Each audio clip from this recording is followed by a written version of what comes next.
que si yo hago que el deslizamiento se haga igual a 1, en donde implica rotor en la realidad detenido, la ecuación se hace automáticamente igual a la de rotor bloqueado mecánicamente, pero funcionando como motor. Entonces mantenemos las condiciones de funcionamiento y podemos usarlo, calcularlo como un transformador. Esto nos habilita ahora a que podemos trabajar con el circuito equivalente y a partir del circuito equivalente trazar el diagrama vectorial temporal de nuestro motor. Pero antes que eso, ya que nos queda un espacio por acá, vamos a ver. Vamos a hacer un cálculo. Cuando el rotor está reducido al reposo, la resistencia vale R2 sobre S. Cuando el rotor está en la realidad marchando, vale R2, porque lo dejamos girar. ¿Qué pasa si yo resto R2 sobre S menos R2? ¿A qué es igual esa resta que estamos haciendo? R2 es la resistencia real del rotor. R2 sobre S es la que estoy simulando o incrementando para simular rotor en movimiento teniéndolo detenido.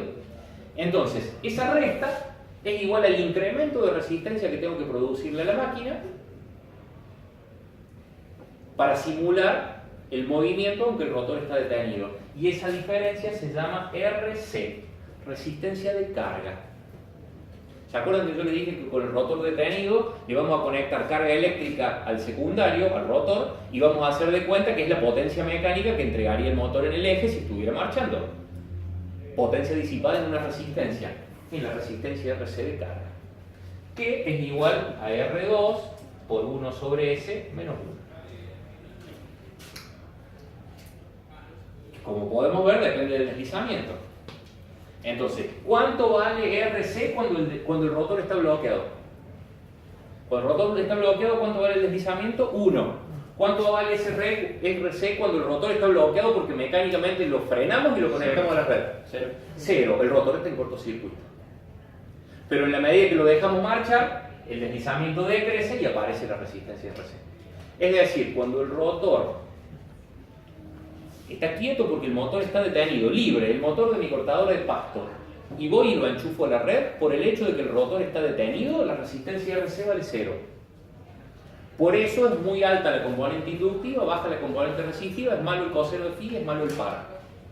Pero en la medida que toma velocidad, decrece el deslizamiento, crece la resistencia, al crecer la resistencia del rotor, mejora el factor de potencia y mejora el par.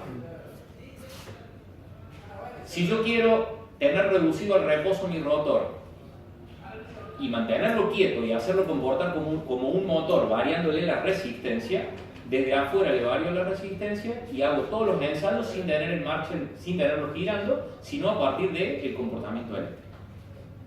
Entonces esto ahora nos habilita a plantear un nuevo juego de ecuaciones de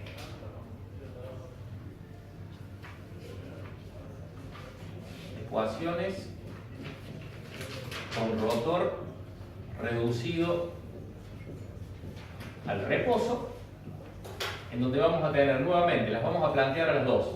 U sub 1 igual a menos E sub 1 más I sub 1 por R1 más JX1. 0 igual a E sub 2 menos I sub 2 por R2 más JX2, la de rotor bloqueado, menos I sub 2 por RC, donde RC se calcula como R2 sobre S menos R2, por ende tiene valores diferentes según el deslizamiento. Y estamos transformando automáticamente la ecuación de nuestro motor en la ecuación de un cuadripolo, que ya lo vamos a representar al cuadripolo, a cuyos bornes vamos a conectar la resistencia RC ahora que representemos el circuito equivalente.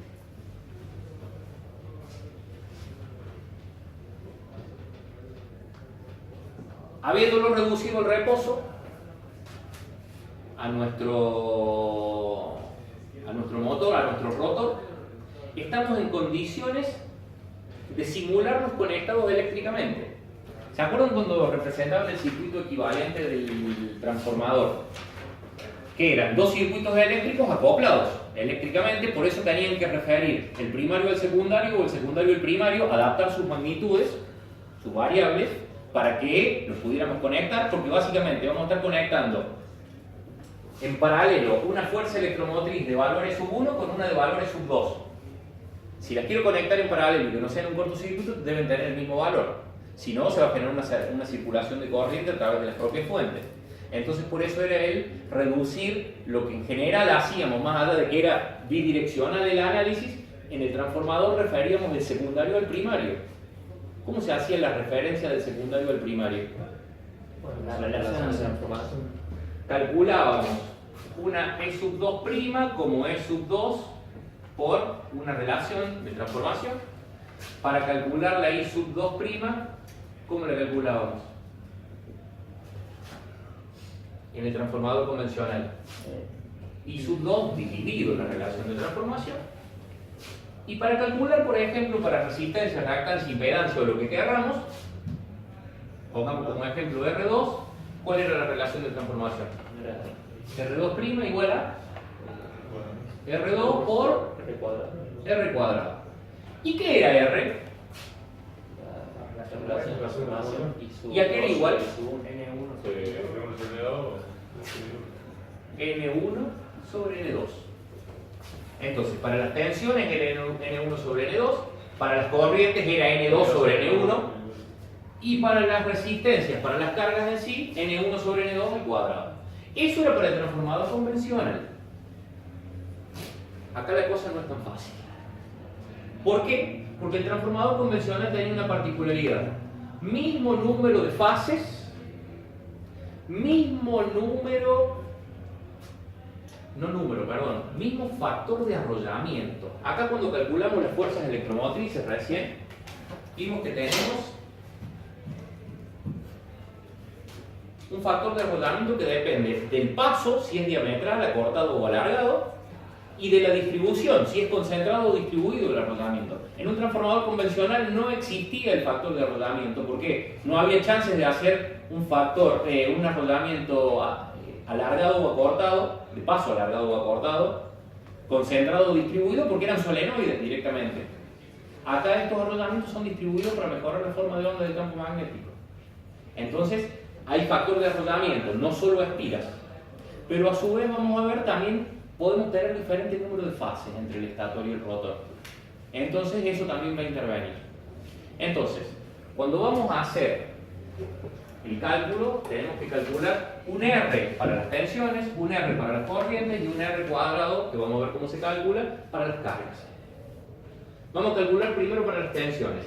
La condición para calcular el factor de reducción de rotor a estator o de estator a rotor, de secundario a primario, de primario a secundario, implica igualar las fuerzas electromotrices que vamos a conectar en paralelo.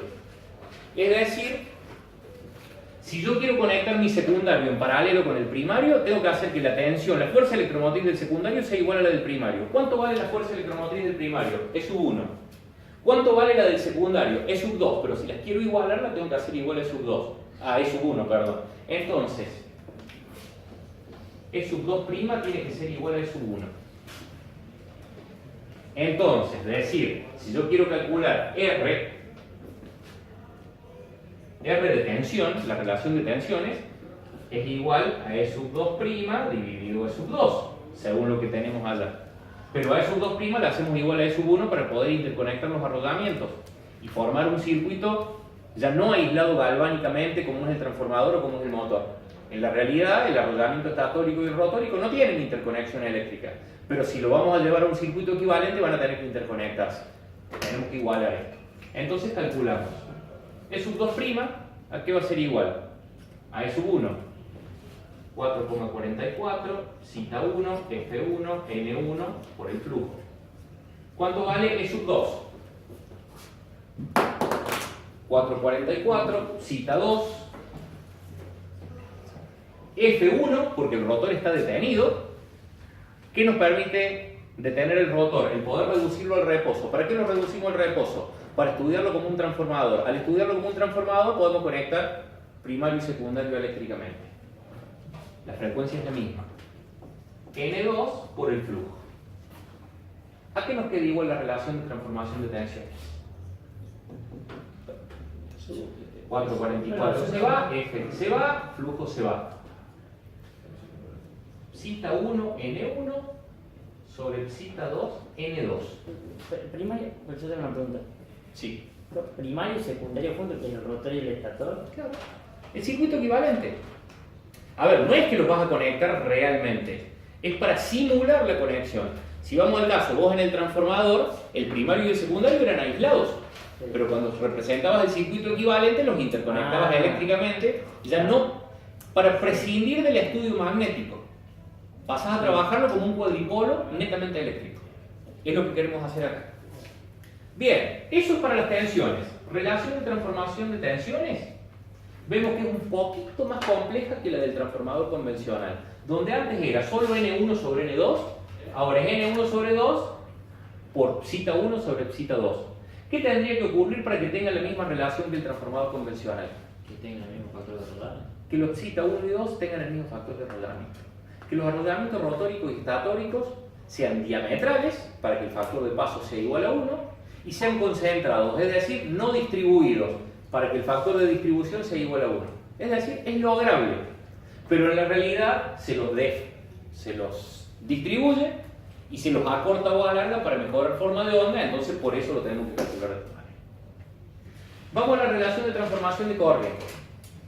Si nosotros queremos poder estudiar esta máquina como un transformador convencional, tenemos que lograr que el flujo se mantenga constante sin importar la condición de carga, igual que en el transformador convencional. ¿Cómo vamos a lograr eso? Haciendo que el arrollamiento rotórico, ya sea en funcionamiento o reducido al reposo, produzca la misma fuerza magnetomotriz. Porque recordemos, lo habíamos puesto, no, ya lo habíamos borrado. La fuerza magnetomotriz resultante en el entrehierro, que es la que me da el flujo común, es igual a la suma de F1 más F2. Para que el flujo se mantenga constante, Fr debe ser constante. Si yo al cambiar las condiciones del rotor varía F2, ¿qué va a pasar con Fr? Va a cambiar. Entonces, ¿qué tengo que hacer? Que F2 no cambie nunca para que Fr se mantenga constante.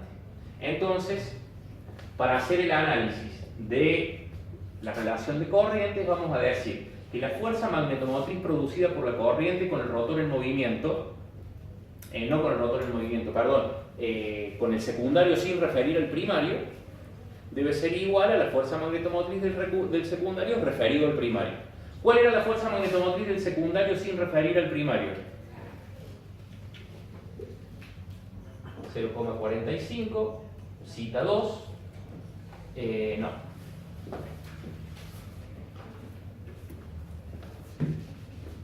Psita 2, M2, N2, I sub 2, dividido P. Fuerza magnetomotriz F2 para el secundario sin referir al primario. Si lo referimos al primario, tenemos que igualar número de fases, igualar tensiones, entonces aquí nos va a quedar 0,45. Para poder interconectar el arrollamiento secundario con el primario, tenemos que igualar los factores de distribución y de paso. Entonces aparece psita 1. Tenemos que igualar los números de fases. ¿Yo podría conectar directamente un arrollamiento trifásico con uno pentafásico? No. Para referirlos tengo que igualar los números de fases. Entonces aparece M1.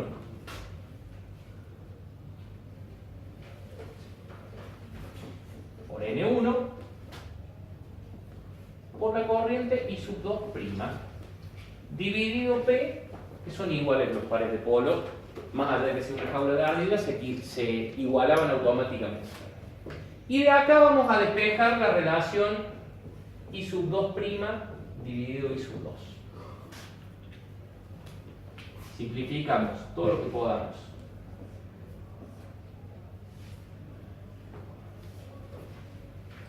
Aquí es igual a 2' dividido I sub 2. 1 sobre, y vamos a poner todo en el denominador. Psita 1, M1, N1 sobre psita 2, M2, N2.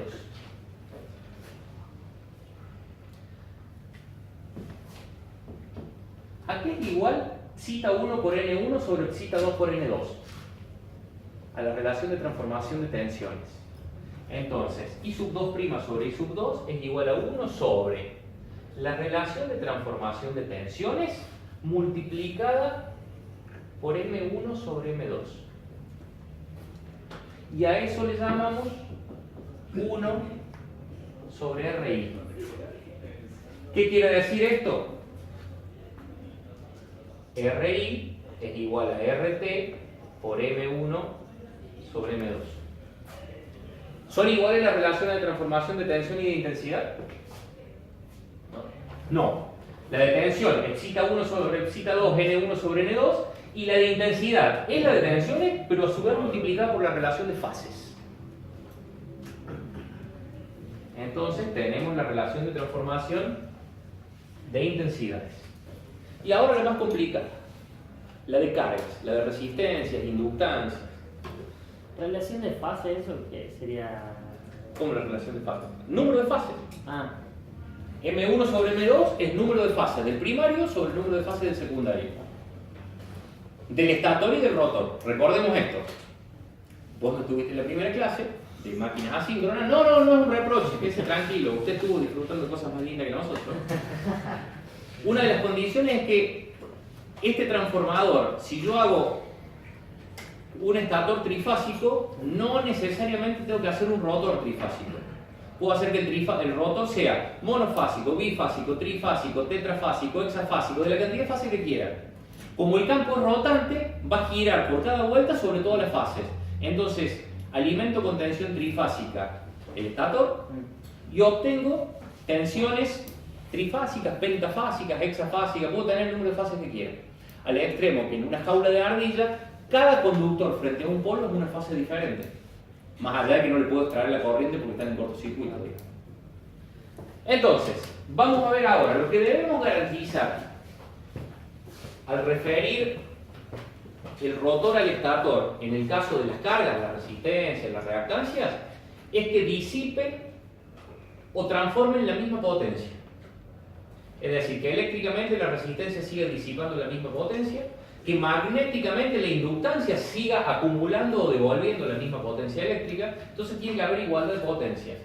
¿Cómo se calcula la potencia en el circuito rotórico sin referirlo al estator? Con el azul.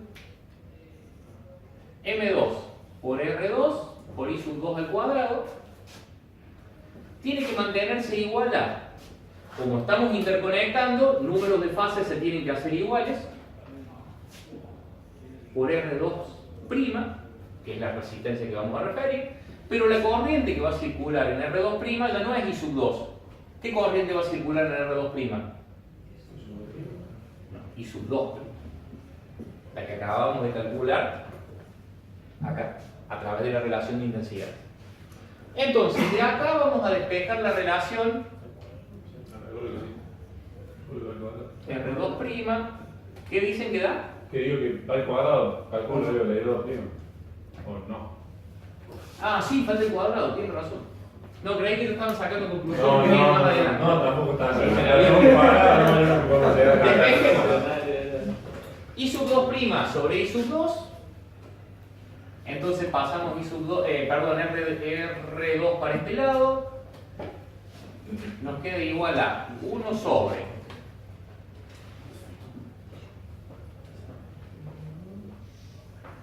M1 por I2' al cuadrado dividido M2 por I2 al cuadrado. Igual a 1 sobre M1 sobre M2. I2' al cuadrado dividido I' dividido I al cuadrado, ¿a qué es igual? A la RI. A 1 sobre RI. Entonces, por 1 sobre RI al cuadrado. Pero no nos sirve de mucho todavía. M1 sobre M2 por 1 sobre RI por 1 sobre, ¿a qué es igual RI? RT por M1 sobre M2. RT por M1 sobre M2. Entonces tenemos denominador del denominador del denominador. Pero ahí lo tenemos visible y podemos simplificar lo que haga falta. M1 con M2 se va. Este M1 que está en un nivel diferente de este se va. Este M2 que está en un nivel diferente de este se va. RI y RT están en el denominador del denominador. ¿Qué quiere decir eso? R2' dividido R2 es igual a RT por RI.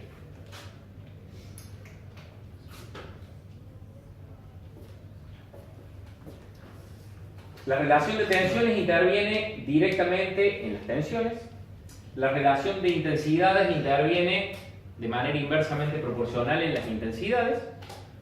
Son diferentes entre ellas. En el transformador convencional eran iguales, una en el numerador, la otra en el denominador. Pero en las cargas, la del convencional eran al cuadrado. Acá que son diferentes, no hay ninguna al cuadrado, pero es el producto de ellas.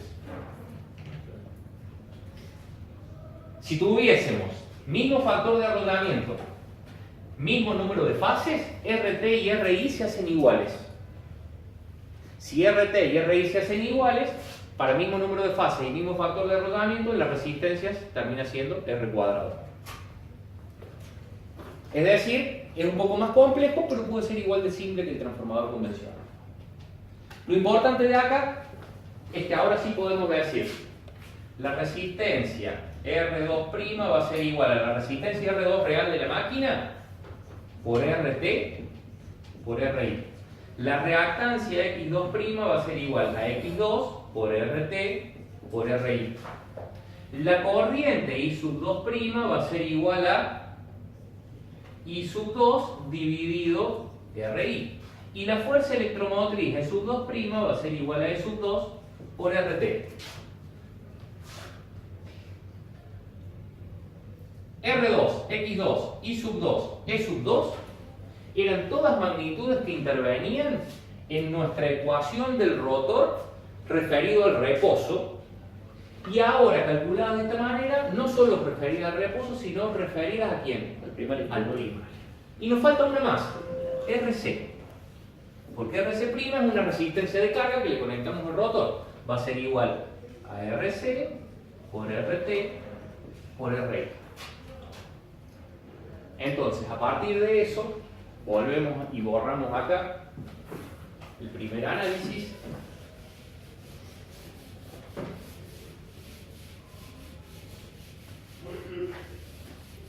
Y vamos a trabajar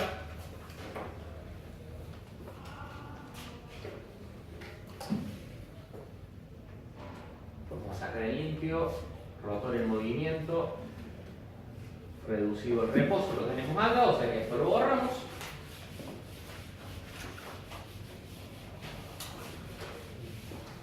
Vamos a armar una nueva ecuación.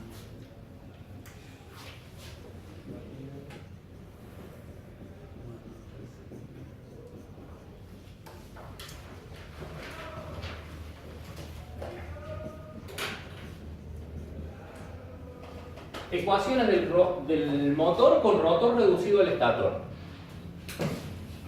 No podemos olvidarnos de la ecuación del primario o del estator. U1 igual a menos E1 más I1 por R1 más JX1. Y la del secundario, reducido al reposo. Por ende, intervenía el R2 sobre S o la RC, ya sacada en limpio.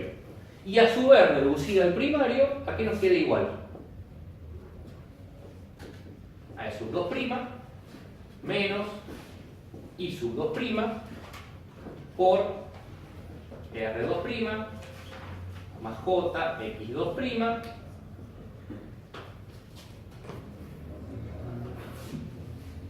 menos I2' por RC'. Y estas dos ecuaciones son las que nos permiten ahora representar nuestro circuito equivalente. Circuito equivalente que no va a ser ni más ni menos que un cuadripolo, a cuyos bornes de entrada le vamos a aplicar la tensión U1, que en la medida que esa tensión U1 haga circular la corriente I1, va a producir una caída de tensión en la resistencia R1 y por R1, una caída de tensión en la reactancia X1 igual a I por X1, y que una vez descontado eso nos tiene que quedar de alguna manera en estos dos bornes intermedios que aparecen acá la fuerza electromotriz inducida es U1. Esa fuerza electromotriz inducida es U1 que vamos a medir ahí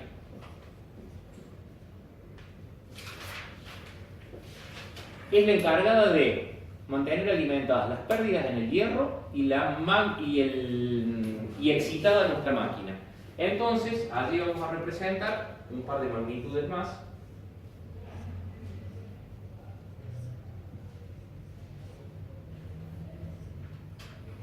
Que son G sub E, conductancia, que son B sub E, que era la inversa de la reactancia, susceptancia.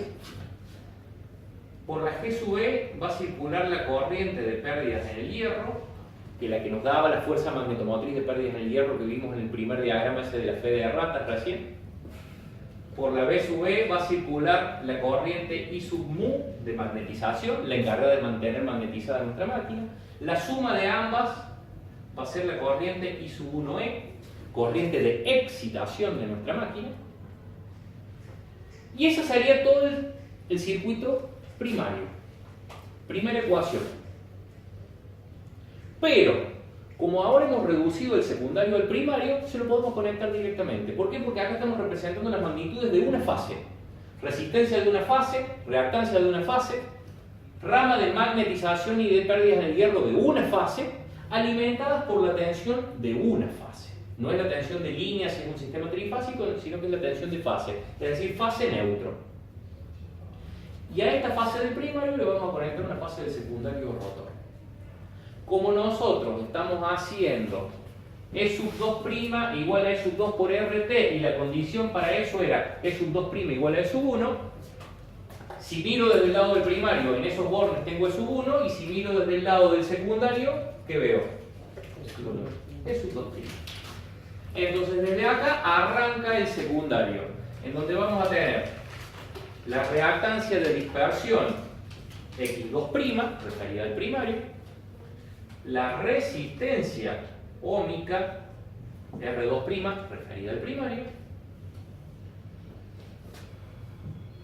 la E sub 2' alimentándolas, nos tiene que dar igual a 0, pero aparece en serie la caída de tensión en la resistencia RC' con este agregado. Es variable RC'. ¿Por qué variable? Porque depende del deslizamiento. ¿Cómo puedo controlar yo el deslizamiento? Frenando o liberando el eje de la máquina, cargándolo mecánicamente más para que pierda velocidad, liberándolo para que tome velocidad, acelerándolo con una máquina externa para que llegue a velocidad de sincronismo o a una velocidad superior todavía para que se transforme en un generador. Entonces con eso yo varío la resistencia RC' y por ende la resistencia RC' es directamente proporcional o me representa de otra manera el comportamiento mecánico de mi máquina, pero a través de un cuadripolo eléctrico. A partir de esto, ¿qué nos queda por decir? Sin importar la polaridad que tenga, nosotros podemos decir, acá va a circular una corriente que va a ser la I sub 2' en la rama secundaria, que cuando analizamos el primario de alguna manera tiene que llevar una corriente que sea la suma de I sub 1E más I sub 2', porque son dos ramas en paralelo, y va a ser la corriente I sub 1. Es decir, que vemos, igual que en el transformador convencional, la corriente del primario o estator depende directamente de la magnitud de la corriente del rotor. Si el rotor toma velocidad, la velocidad relativa entre el rotor y el campo del entrehierro es chiquita y por ende la fuerza electromotriz del rotor es pequeña y la corriente es pequeña en el rotor, ¿qué pasa en el estator? También lo es, porque la del estator es la de excitación más la del rotor. Si mecánicamente yo bloqueo el rotor, a ver, cuando bloqueo el rotor, las grandes corrientes yo diría circulan en el rotor. ¿Quién ha tenido posibilidad de rebobinar motores asíncronos en el colegio, en algún taller, en donde sea? ¿Alguien tuvo oportunidad? El rotor de jaula de ardilla no se quema nunca, porque es muy robusto. ¿Qué se le quema a estos motores cuando lo bloqueamos? Metí mi cortador de pasto en los yuyos, que se trabó y no le levanto por 10 minutos. Largó olor a quemado, humo y se murió. El rotor no se le quema, se le quema el arrollamiento estatórico. Che, pero si lo bloqueamos el rotor, donde se pone en cortocircuito, el que está en cortocircuito es el rotor. Lo que pasa es que el cortocircuito del rotor eléctricamente se transfiere al estator. Entonces, cuando esta corriente se hizo 500 veces más grande que la nominal, hizo que en la misma magnitud crezca la corriente I sub 1 y me queme el arrollamiento estatórico. Porque se comporta como un transformador. En un transformador convencional yo pongo en cortocircuito el rotor y se quema el secundario, y se quema el secundario y el primario también. En realidad hay uno que se quema primero. Cuando se quemó ese, el tema es que cuando están superpuestos los bobinados hay que reemplazarlos a los dos en el transformador convencional. Bueno, visto eso, tenemos que calcular las relaciones entre corrientes. Y hay una cuestión. En esta máquina, con esta representación del circuito equivalente, el flujo es producido por la corriente de magnetización. Y la corriente de pérdida del hierro es una corriente netamente activa, es decir, la de magnetización, como circula por una reactancia, es reactiva pura. La de pérdidas en el hierro es una pérdida, por eso es activa. ¿Cómo se calcula G sub E y cómo se calcula B sub E? Porque hasta el momento hemos hablado de R1, X1, X2', R2'.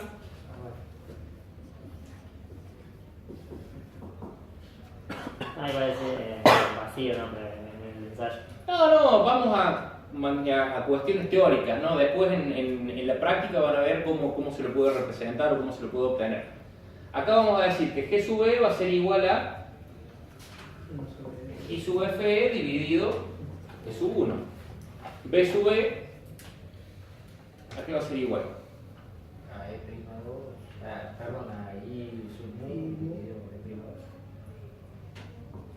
Y su mu también dividido E sub 1. Más allá de que E sub 2' y E sub 1 son iguales, en realidad la tensión que mantiene alimentada de alguna manera a esas dos cargas que están en paralelo es E sub 1. Las alimenta el estator.